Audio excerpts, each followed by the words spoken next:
Mire, para el tema que hoy nos ocupa, ¿qué tenemos? Sin duda, lo que hoy nos convoca, hablar de la protección de los datos personales en el contexto del COVID, nos lleva a reflexionar un antes, un presente y lo que viene para México. Todos conocimos esta parte planeativa que nos planteó en su momento la Organización Mundial de la Salud. Creo que ha sido superada, ¿sí? Porque eso que quisimos en su momento atender, bueno, pues creo que nos quedamos entre la 3 y la 4, ya como que eso dejó de ser relevante. También conocimos, y ya lo mencionaba muy bien el doctor Orozco, todas estas recomendaciones que en su momento nos hizo la Comisión Interamericana de Derechos Humanos cuando nos hacía ver la importancia de los derechos humanos y la vigencia de estos, entendiendo que estamos en un contexto verdaderamente de emergencia mundial, nacional y local, y que donde el tema, sin duda, de la atención de los derechos humanos ante esta pandemia iba a ser un reto que como humanidad nos iba a exigir una serie de atenciones a diferentes derechos, a diferentes obligaciones, a diferentes medidas. También conocimos muy específicamente lo que en materia de acciones de datos personales nos establecía en estos puntos. Y también, ya de manera muy concreta, recomendaciones como lo que hoy estamos hablando, este tema de las tecnologías de la información, el seguimiento, la vigilancia, la transparencia, la protección a grupos vulnerables que hoy obviamente estaban en una tensión y cada vez más riesgo por su naturaleza de vulnerabilidad. También conocimos, y fue algo que nos llamaba la atención, que en Europa, y como bien lo decía el doctor Ricard Martínez, empezaba a generar una serie de tensión porque, por ejemplo, la organización civil se manifestó con esto. No vimos, sí vimos diferentes posicionamientos en México de ciertos colectivos, pero no vimos, yo no vi al menos una declaración de esta naturaleza como la que se vivió en Europa, donde la sociedad civil hizo este tipo de declaraciones que obviamente nos planteaba el riesgo y los retos que se iban a tener ante la presencia de esta pandemia. Y creo que salieron voces que son, como decíamos, al igual que el doctor Ricard Martínez, voces que imponen y que marcan los retos que teníamos. Este tema ante lo que iba a ser los dilemas de ver un derecho, el bien común y el encuentro de estas perspectivas, derecho a la salud, la protección de los datos personales, el tema de la privacidad. Ya me empezaban a mandar estos mensajes que eran importantes. ¿Qué deriva en todo esto? Cuando yo vi este posicionamiento, cuando vi que ya lo escuchamos, creo que lo escuchamos de viva voz, yo hacía referencia siempre a este artículo, pero bueno, ya escuchamos al autor, hablaba de esta ponderación de derechos, hablaba de la necesidad de entender y los retos que íbamos a tener y también lo que dejamos de atender en materia de normatividad, pero que ya el destino nos había alcanzado. Por eso, cuando yo hago referencia a lo que se plantea en España o que plantea el doctor Ricard Martínez, nos obliga a poner atención en nuestra Ley General de Protección de Datos Personales en el sector público, en lo que también nos permite empezar a actuar bajo este contexto de ponderación o bajo este contexto donde se pueden dar ciertas excepciones. Y es muy claro el artículo 6º de nuestra Ley General de Protección de Datos Personales, donde nos habla de la necesidad de que muchas de las veces ciertos derechos, o el derecho en este caso de protección de datos personales, ¿sí?, puede empezar a ceder porque hay un interés público por cuestiones de salud pública o, como bien lo dice ahí, de otras disposiciones jurídicas tan importantes. Pero también nos dice el artículo 8 que todo se tendrá que hacer bajo el parámetro de control de regularidad constitucional y también de ese bloque de constitucionalidad que tenemos en el artículo 133 para hacer valer el derecho humano a la protección de los datos personales junto con la interacción con otros derechos, no fuera de este Estado de Derecho, porque así nos lo mandataba el artículo 8. Creo que hasta hoy entendimos lo que decía ese artículo 8 de la Ley General, donde tendríamos que lograr armonizar estos derechos siempre en un contexto de pleno respeto a la dignidad humana. También recordemos que cuando nosotros, en el caso de órgano garante y el sistema institucional que conformamos, estábamos ante la necesidad de información, otro derecho fundamental en este contexto de necesidad de crear, ser innovadores, ser audaces para poder enfrentar los retos que teníamos. Y nos dice, tanto en su momento, cuando estamos hablando de datos personales, ante una petición de una autoridad de información que tendría que responder a su razón de ser, está este test de proporcionalidad, esta prueba de interés público que nos dice muy claramente, ¿sí?, quién la tiene que hacer y bajo qué principio de proporcionalidad, como lo establece claramente la ley en su artículo 149, donde nos habla, lo comentaba hace rato el doctor Ricardo Martínez, tanto de la grado de idoneidad, de necesidad o de proporcional en sentido estricto. ¿Para qué? Para verdaderamente actuar en un contexto de derecho y encontrar esa armonía entre los posibles derechos que se pudieran encontrar.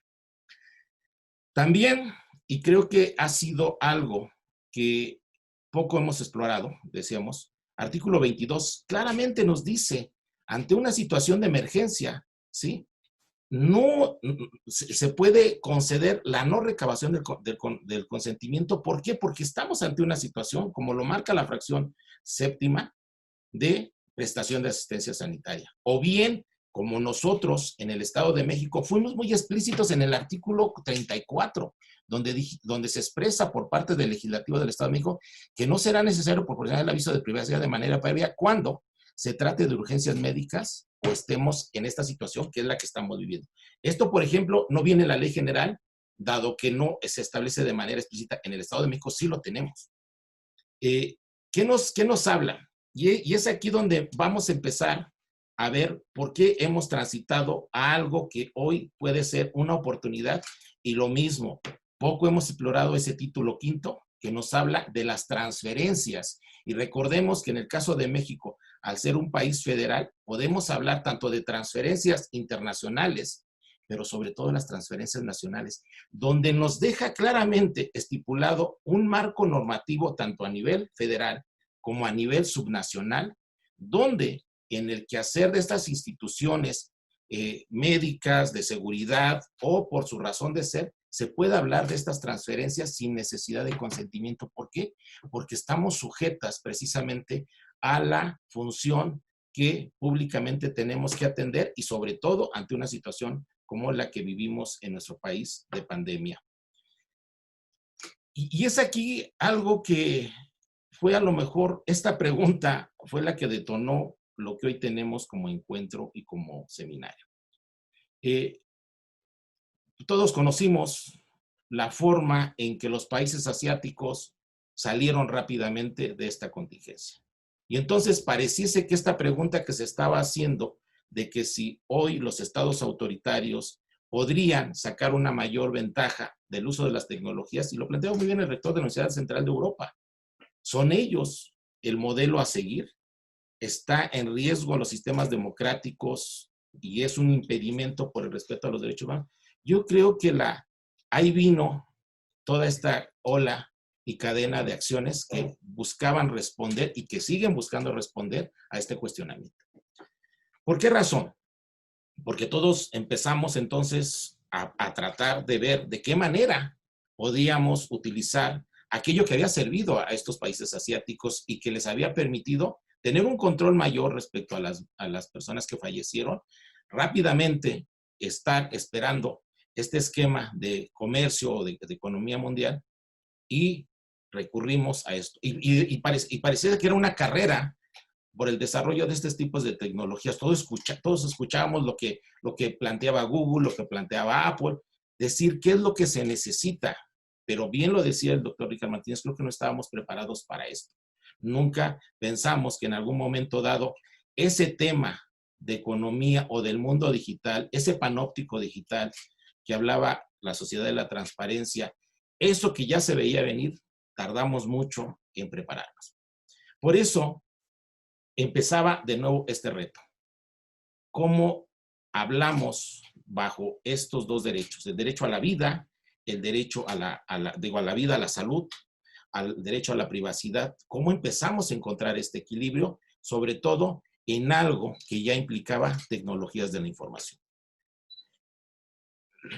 Escuchamos también, y era algo que yo he hecho referencia en diferentes foros, donde contextos como el español empezaban a hablar de esta cultura del respeto a los datos personales y aquellos datos, como lo comentaba también el doctor Orozco, que pudieran entrar en un conflicto o que pudieran generar una afectación, ya sea que vulnerara o que lograra discriminación.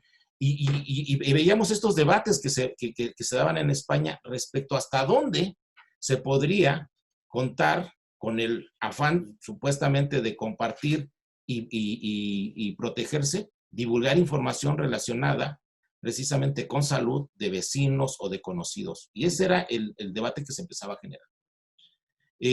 Y aquí creo que viene lo que ya en algún momento dado planteábamos para México. Debíamos entender las diferencias jurídicas, las diferencias sociológicas que vivía un continente como Europa, los países europeos y lo que México tenía presente. Obviamente hemos caminado y hemos seguido muy de cerca el Reglamento General Europeo de Protección de Datos Personales, diseñamos nuestro modelo de Ley General de Protección de Datos Personales en posesión de sujetos obligados, muy parecidos a los 99 artículos de reglamento, nuestros 168 artículos de la Ley General, encontramos siempre un equivalente en el reglamento europeo. Pero teníamos retos y teníamos diferencias que debíamos considerar. Por eso, la cuestión aquí y lo que teníamos en algún momento dado, si es que queríamos utilizar las tecnologías de la información, atender estos elementos que ya nos marcaban claramente recomendaciones de la Comisión Interamericana, recomendaciones también de expertos, también la misma ley o la normatividad en materia de protección de datos personales, los órganos de control como el INAI o los 32 órganos estatales, nos tendríamos que atender los principios, tendríamos que atender los deberes, tendríamos que atender las medidas de seguridad. Por eso, para el planteamiento, si es que teníamos que transitar, o algo que empezábamos a ver que era la carrera de muchos países, teníamos que entender cómo funcionaba el modelo descentralizado por el que optó Europa. Como bien ya lo comentaba el doctor Rica, ¿sí? La autodeterminación y el manejo de la información para un autocontrol se le deja al mismo ciudadano. Entendiendo, ¿sí? Que bueno, pues será y se privilegiará precisamente este control y las autoridades convertirse en estas instancias que puedan estar suministrando información, pero para el control autodeterminativo del ciudadano. Del otro lado, ¿sí? Y creo que era el que más, como país, por las características, por la no capacidad económica de poder hacer pruebas, tendríamos que empezar a visualizar cuál era la propuesta del modelo centralizado, donde nuestro modelo federal nos permite a nosotros hablar en un enfoque de relaciones intergubernamentales y un enfoque de relaciones intragubernamentales. ¿Para qué? Para hacer valer este reto que tenía México y también las condiciones en las que estábamos ante una normatividad que era reciente. 2017 es nuestra Ley General de Protección de Datos Personales en posesión de sujetos obligados. Ley Federal de Protección de Datos Personales en posesión de particulares 2010, alejada de un contexto como son los 168 artículos de la Ley General comparados con los 69 artículos de la Ley Federal. Y creo que aquí tendríamos que ver cómo funcionó y vimos también los esquemas de rastreo que plantearon estos primeros países que hablaban de estas aplicaciones. Además, pues la capacidad económica y el poder que les da a los países desarrollados como son europeos, permitían que estas plataformas o estos gigantes de la tecnología, pues se dirigieran y se suscribieran a lo que mandataban estos países europeos, no así países de América Latina. Por eso nosotros, ¿sí? También entendíamos que la necesidad de atender estas dos curvas era necesario tanto para europeos como para americanos, ¿sí? No éramos ajenos a que estábamos en algún momento dado que transitar entre esta curva de salud y la curva económica que ya veíamos en algún momento dado se tenían que encontrar cuando se diera la reintegración a las actividades normales. Y bien hacían estas recomendaciones, mucho cuidado, ¿sí? Es importante entender que el imperativo fundamental es salvar vidas, ¿sí? El tema de la salud, el tema de la vida es el imperativo fundamental. ¿Por qué? Porque creo que es razón de ser de toda sociedad. Entonces, conocimos precisamente nosotros, entonces, como México, qué es lo que tendríamos que hacer, cómo podríamos hablar y poder aprovechar estas tecnologías de la información a partir de nuestras características y también con la experiencia que estábamos viendo en otros países, sobre todo europeos. Por eso, cuando empezamos con este contexto del posible regreso y cuando planteamos esta cuestión de semaforización y la reintegración de las 32 entidades federativas, de cómo iba a ser el reingreso de los 2,459 municipios de nuestro país, empezamos a plantear, y paralelamente con la Comisión de Datos Personales del Sistema, con mis compañeros comisionados en el Estado de México, cómo podría ser el posible desarrollo de una aplicación de seguimiento. ¿Por qué? Porque Google y Apple, esos gigantes, estaban enfocados a las necesidades europeas, no hacia las necesidades de México. Y nosotros, obviamente, teníamos características y retos diferentes. Planteábamos que nosotros, por ejemplo, en el Estado de México, sin ningún problema, podríamos desarrollar esta aplicación. Como van a ver, posteriormente creo que fue el caso español que desarrolló su propia aplicación de seguimiento. ¿Qué veíamos? Por eso decíamos que estaban muy al pendiente de lo que se estaban haciendo en otros países, principalmente de Europa. En América no teníamos nada. Conocimos los casos fallidos, ¿sí? Identificamos, ¿sí? Y aprendimos de algo que se hizo y que fue una referencia también para decir, no hagamos lo mismo, ¿sí? ¿Por qué? Porque vamos a regresar precisamente a estas situaciones.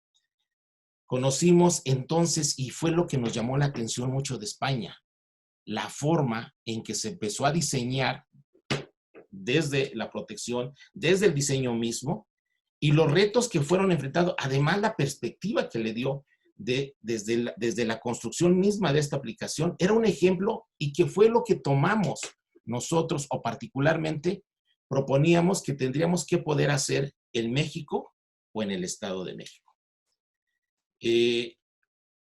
Por eso, como bien lo comentaba hace rato el doctor Orozco, cuando vimos esto, por ejemplo, en el caso de la Ciudad de México, ¿sí? Y que nos impactó que muchos, o que los órganos garantes, o que el sistema de protección de datos personales no hubiéramos intervenido, porque esto que se hizo, muchas de las veces, violentaba varios de los 8 principios de protección de datos personales. O bien, muy directamente uno, que a mí me llamaba la atención, que es el de lealtad. Porque nos pedían datos personales, ¿sí? Y se recababan datos personales y no se cumplía lo que se nos prometía. ¿Para qué se pedía esta información? Que obviamente eran datos que en una situación de normalidad no se tendrían que estar pidiendo o está prohibido pedirse. Sin embargo, era para poder identificar casos sospechosos y que posteriormente viniera una prueba. Situación que todos sabemos que no fue verdad porque no había la cantidad de pruebas necesarias. Por eso decíamos, ¿cuáles son los retos para México? Y entendiendo en el contexto en el que ya estamos. Miren, todos estamos escuchando con alarma lo que ya viene, esta segunda ola del coronavirus. Nosotros todavía no sabemos si ya salimos, ¿sí? Pero bueno, de que nos va a tocar una continuidad, va a continuar, ¿sí? Por eso hoy vemos que ya, por ejemplo, Europa, ¿sí? Empieza esta pasarela de interoperabilidad de plataformas, ¿sí? Vean ustedes la palabra interoperabilidad. Y entonces se habla de esta conexión de estas aplicaciones de diferentes países de la Unión Europea por su modelo que tiene precisamente de ser un modelo o ser un sistema donde se puede intercambiar hoy el flujo normal de personas, algo que en México lo tenemos precisamente en nuestro modelo federal. Y hablamos de interoperabilidad, algo que en su momento nos hemos querido hablar cuando hablamos de portabilidad de datos personales, y creo que hoy lo que en algún momento dado, eso que plantea el artículo 57, y que no hemos logrado transitar, al menos la Plataforma Nacional de Transparencia, pero que sí lo logró el Estado de México con su SARCOEN y que es una plataforma interoperable global, a nosotros nos va a permitir podernos interconectar de manera segura como lo está haciendo Europa, con la interoperabilidad o esta pasarela que permite conectar diferentes o estas aplicaciones de estos países que forman parte, obviamente, de esa Unión Europea. ¿Sí? ¿Por qué?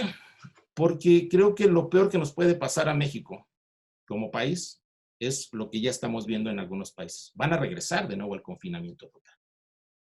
Todos sabemos el tema económico, cómo nos está pegando. No sé si nosotros como país podamos regresar a ese esquema de volvernos a encerrar, volver a regresar a semáforo en todas las condiciones. La siguiente. ¿Por qué razón? Porque estamos ante, decíamos, lo que está considerando esta segunda ola y ya representa un reto. Y claro que vamos a tener que enfrentar esta ponderación y poder valorar qué es lo que tenemos o cómo podemos armonizar estos retos que vamos a tener con esta segunda o con este segundo reto. ¿Qué es lo que tenemos? Y eso es lo que hemos planteado ahorita. Ya no nos podemos dar el lujo de no hacer esta aplicación de rastreo. Por eso lo que hemos planteado en el Infuen, particularmente lo estamos trabajando con la FES Acatlán, hemos planteado a través del Centro de Estudios Metropolitanos y Municipales desarrollar esta aplicación con su área de tecnologías de la información y que sea la UNAM la que maneje la base de datos para verdaderamente poder desarrollar y que nos sirva a lo que comentaba hace rato el doctor Orozco, una aplicación tanto de identificación y contención, pero también de seguimiento. ¿Bajo qué esquema? Bajo un esquema que a nosotros nos permita precisamente, la siguiente por favor, hacer una aplicación que analice esta aplicación de seguimiento ciudadano en materia de identificación de COVID. ¿Por qué razón? Nosotros no nos podemos dar el lujo verdaderamente de caer en una situación de contagio masivo. Somos un país de 120 millones de habitantes. Tenemos 56 zonas metropolitanas. El Estado de México es una entidad federativa que cuenta con 17 millones de habitantes, con una población muchas de las veces mayores a cualquier otro país y que tenemos una alta concentración y zonas metropolitanas de alto riesgo. Por eso nosotros tenemos que visualizar cuál sería el modelo a seguir. Hemos planteado que nosotros hoy tenemos que jugar o tenemos que entender que estamos ante el derecho a la salud, la protección de los datos personales, pero también el tema económico. Por eso es un tema que debe involucrar a poderes, debe involucrar a órdenes de gobierno, debe involucrar a diferentes instituciones y a la sociedad en su conjunto. ¿Por qué razón? Porque nosotros como país no aplicamos o ocupamos el último lugar de pruebas por cada 1,000 habitantes. Punto 4. Comparado con los países de la OCDE, pues obviamente estamos en el último lugar. Nosotros no tenemos la capacidad, porque no contamos con los recursos para poder hacer. Por eso lo que hemos planteado, y una de las cosas que tiene que ir de la mano con la aplicación de esta aplicación de seguimiento, es aplicar algo que se conoce en programación dinámica como análisis de Markov. ¿Qué es lo que estamos planteando? Nosotros tenemos claramente identificadas 46 zonas metropolitanas en México. ¿Qué es lo que tenemos que hacer? Apliquemos de manera certera estas pruebas de COVID para que en términos de optimización determinemos el número de pruebas que se tienen que aplicar en cada una de estas zonas metropolitanas y no así en todas las zonas, porque estamos tirando. Primero, son pocas pruebas que no las tenemos ni tenemos los recursos. Y segundo, no nos sirve estar aplicando pruebas de manera desordenada. Tenemos que aplicarlas de manera focalizada para tener un mayor efecto, sobre todo un efecto multiplicador que nos permita identificar contagios y paralelamente generar cinturones de seguridad, de control en estas zonas metropolitanas. Por eso es necesario trabajar de manera, y invoco este modelo centralizado, pero trabajar de manera ordenada bajo un esquema de relaciones intergubernamentales con todas las instituciones. En esto y bajo la perspectiva y lo que nos permite el título quinto de nuestra Ley General de Protección de Datos Personales en materia de transferencias de bases de datos, con las debidas medidas de seguridad y el tratamiento que implica, trabajar para poder desarrollar esta propuesta. De modo tal, y aquí invoco la última obra que tiene Michael Sandel, La teoría del mérito, que nos pregunta qué ha sido del bien común, y lo comentaba hace rato también el doctor Richard Martínez.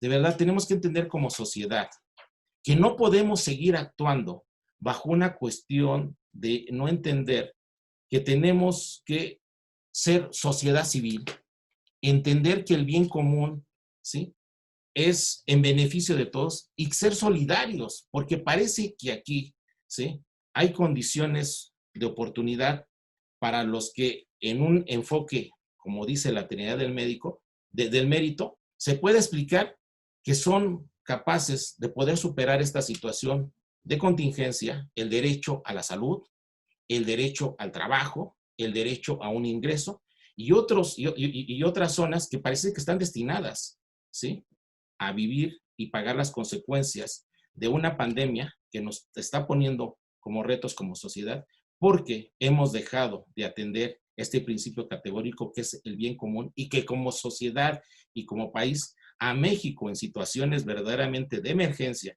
como han sido el tema de los sismos, como han sido estos desastres naturales, nos distinguía una solidaridad, nos distinguía este bien común, pero hoy que parece que nos hemos olvidado de esos principios categóricos y creo que vale la pena retomar la tesis que plantea Michael Sandel, ¿sí?, en su obra La tiranía del mérito, que ha sido del bien común, para entender que es necesario volver a racionar o volver a entender cuál es el concepto de igualdad que queremos llevar, cómo debemos de entender lo que mejor convenga para la sociedad ante este reto que tendremos y que vendrá como segunda ola.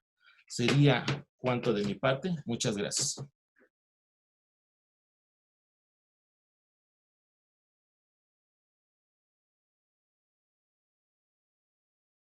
En cuanto al comisionado, cuya intervención ha sido particularmente brillante y me ha resultado de un enorme interés, creo que en uno de sus gráficos me gustó mucho el haber visto una visión holística de la realidad. Es decir, uno de los riesgos que a mí siempre me han preocupado en protección de datos ha sido la visión de túnel. Verán, para nuestros futuros egresados, el derecho a la protección de datos es un derecho que ejerce una suerte de vis atractiva sobre el conjunto del ordenamiento. Es un derecho de naturaleza instrumental que se proyecta de modo objetivo prácticamente sobre todo el ordenamiento jurídico. Siempre estamos tratando información personal de un sujeto en un contexto determinado y que además tiende a absorber bajo su égida a todos los derechos de la personalidad, el derecho a la intimidad, el derecho a la propia imagen. Siempre hay datos en este tipo de tratamientos de información.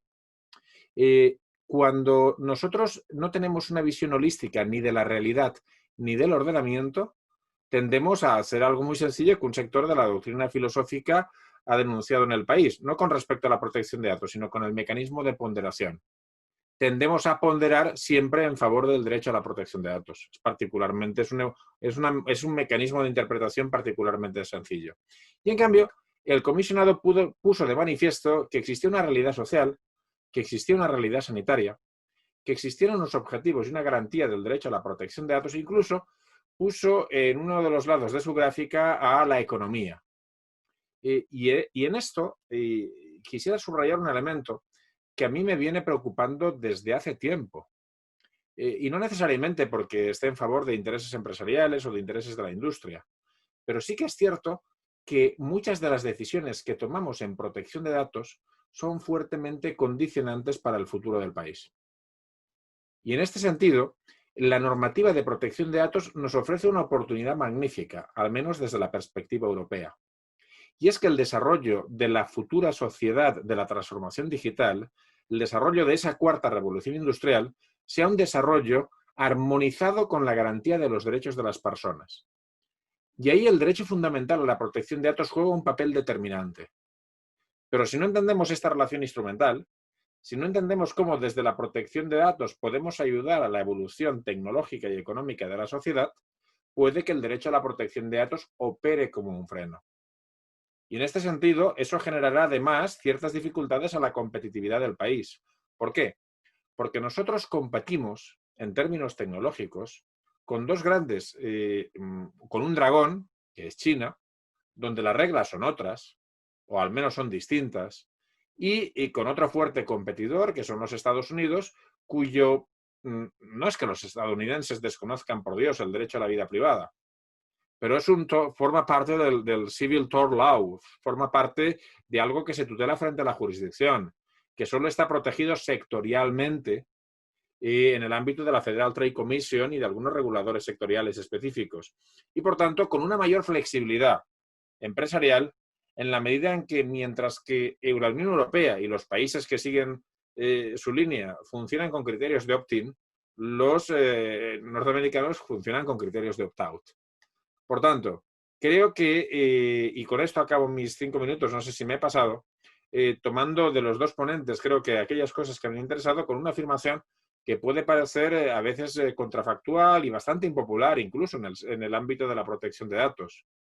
Tenemos una seria responsabilidad. Esto no consiste solo en proteger o en garantizar derechos fundamentales. Eso sería fácil.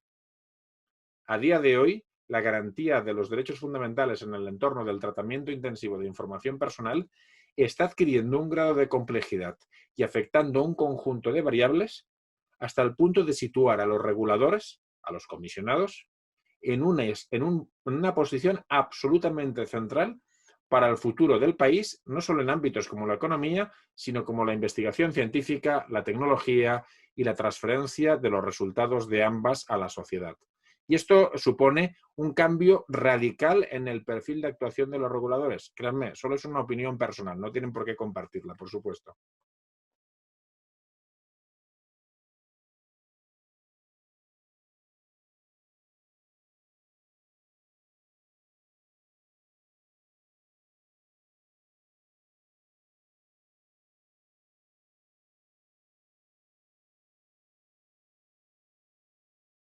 Y sí, digo, yo estaba esperando a ver qué decía el comisionado Javier, porque hemos platicado mucho sobre el tema de expedientes clínicos y por eso no participaba. Pero sí, efectivamente, para efectos del expediente clínico hay un procedimiento y el procedimiento es el procedimiento del ejercicio de derechos ARCO, que se llama procedimiento de protección de derechos, en el sentido de que la persona que quiera el expediente tiene que solicitarlo al médico tratante a través de lo que es el acceso, solicitarle ahí el acceso y solicitarle la copia del expediente correspondiente para efectos de que el médico se lo llegue a dar.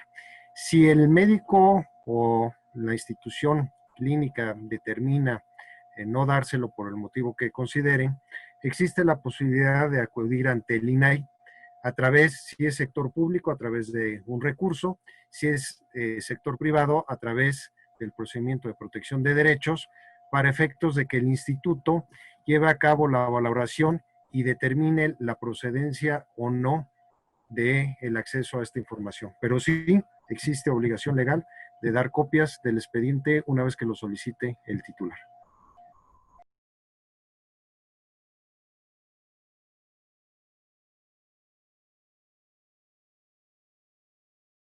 Por ejemplo, en el caso para nosotros como órganos garantes en cuestiones de sujetos obligados o instituciones públicas, pues están obligados a entregar el expediente clínico, nada más que recordemos por la pregunta que se hacían, si estamos hablando de menores de edad, pues quien ejerza precisamente la patria potestad tendría que ser, en este caso si son los dos padres, o bien quien pueda comprobar que lo ejerce, porque estamos hablando de ejercicio de datos personales de menores. Entonces tendrían que ser a través de ellos. Hemos superado ya todavía recientemente me consultaba apenas una amiga de Cancún de una solicitud donde el sujeto obligado invocaba todavía una norma de que el expediente clínico le pertenece a la institución. Pues recuerden que pues, la resolución de la Suprema Corte de Justicia ya ha sido superado, no es bajo una norma que se rige el expediente clínico, también ya fue superado el tema de que le pertenecía al médico. Hoy estamos hablando del ejercicio de acceso a datos como un derecho fundamental establecido claramente en el título tercero de nuestra Ley General de Protección de Datos Personales y que está hablando precisamente de esa modalidad dentro del acrónimo ARCOP, ¿sí? Porque ya incorporó yo portabilidad, de acceso a datos personales y que nos abre la modalidad tanto, recuerden, y creo que son de las novedades que tiene nuestra Ley General de Protección de Datos Personales y Protección de Sujetos Obligados, tanto de acceso a datos personales de menores a través de los que ejerza la patria potestad y en el caso de personas fallecidas, quien pueda, vía solicitud, acreditar interés jurídico y vía ya recurso de inconformidad o recurso de revisión, a quien pueda acreditar interés jurídico o interés legítimo, que en esto ya abre la puerta, como comentaba hace rato en su momento el doctor Orozco, ya casos donde puede ser un familiar o quien haya convivido de hecho, que puede ser la esposa, la concubina, para poder acceder a datos personales de personas fallecidas, hablando de este tipo de documentos como es el expediente clínico.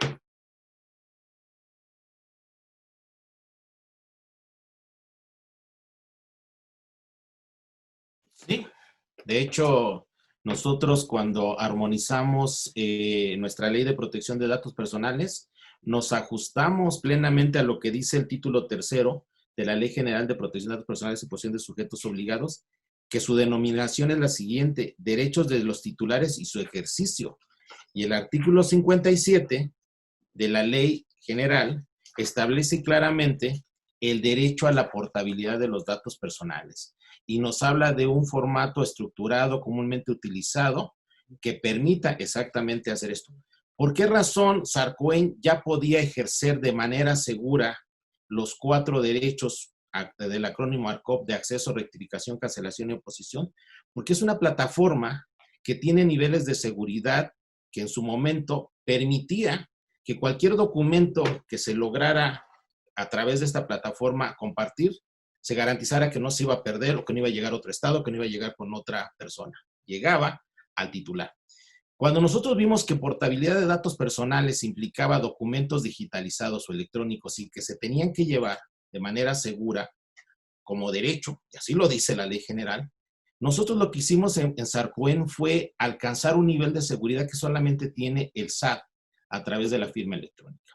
Con una gran ventaja, nosotros desarrollamos un sistema Sarcoen donde generamos bajo el principio de inducción matemática, es decir, generamos una clave de encriptamiento con 512 caracteres y una clave de desencriptamiento con 512 caracteres para alcanzar un nivel de encriptamiento de 1024, que sería, en la actualidad con la tecnología vigente, imposible poder penetrar esta plataforma. ¿Qué generamos? Una plataforma interoperable global, con la cual nuestros 333 sujetos obligados en el Estado de México, entre ellos las instituciones de salud, estarían en la posibilidad de poder atender portabilidad de datos personales del expediente clínico para que de manera, ¿sí?, se pueda subir a Sarcoen y una persona que se esté tratando, por ejemplo, cáncer en un hospital o en un centro de salud del Estado de México, llámese ISEMIN o de salud del Estado de México,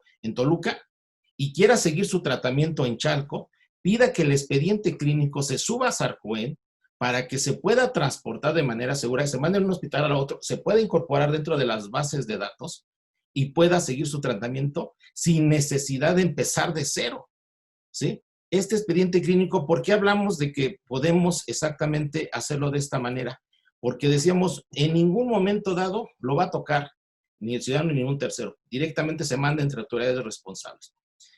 Esto permite, verdaderamente ahorita, por ejemplo, en la situación que estamos viviendo de aislamiento, tener la posibilidad de pedir expediente clínico, acta de expediente o acta de defunción, expediente académico, expediente laboral, y hacerlo de esta manera. ¿Por qué el Estado de México y el Infuen sabe cuántas bases de datos? Porque nosotros por ley establecimos que las bases de datos de los sujetos obligados se tienen que registrar ante el Infuen. Y sabemos de estos 333 sujetos obligados qué bases de datos están en formato estructurado comúnmente utilizado y de forma automatizada y electrónica. ¿Y cuántos de ellos tienen datos personales y son sujetos de portabilidad? Obviamente solamente se puede hacer en el Estado de México. Es una plataforma que es un desarrollo que hicieron nuestros ingenieros del Estado de México, pero que al ser con recursos públicos, lo hemos dicho en cada uno de los foros, estaríamos en la posibilidad como entidad federativa y atendiendo al principio de federalismo cooperativo y subsidiario, compartirlo con las 32 entidades federativas para que SARCUEN esté vigente en todo el país y poder hacer portabilidad de datos personales como mandata el artículo 57 y que es un derecho en todo el país.